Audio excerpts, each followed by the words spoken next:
For Quadra. Mr. Speaker, and there's been a litany of actions on the part of this government that have been difficult for small and medium-sized businesses and very little to benefit small and medium-sized businesses. Just one of the recent initiatives that is harmful, we've heard from the retailers that the doubling of duty-free shopping has not been accompanied by a removal of duty on those goods when they're purchased by retailers in Canada. So they're now at a huge disadvantage, and we will be seeing a lot more people going across and spending their dollars in the United States instead of in retailers in Canada. So I'd like for the member to give express or to answer the question. Is there anything in this budget that is positive for small businesses? The honourable member for Markham Unionville. Well, I thank my colleague from Quadra for her good question. She does a lot of work involving small business, as she is our critic in that area. And it's a very good example she raises about this new measure which allows Canadians to buy more south of the border.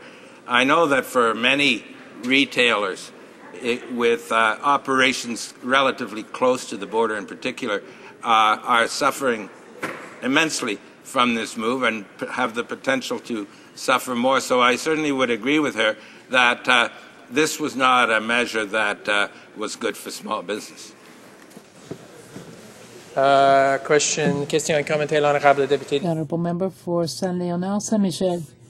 Thank you, Mr. Speaker. For my honourable member, I know as an economist and somebody that knows a little bit about finance and sitting on the finance committee, former finance critic, this government always boasts about being able to introduce certain tax reductions. The only thing that they've done to boost productivity, because his speech was focused on productivity, was the accelerated capital cost allowance that they've been able to extend.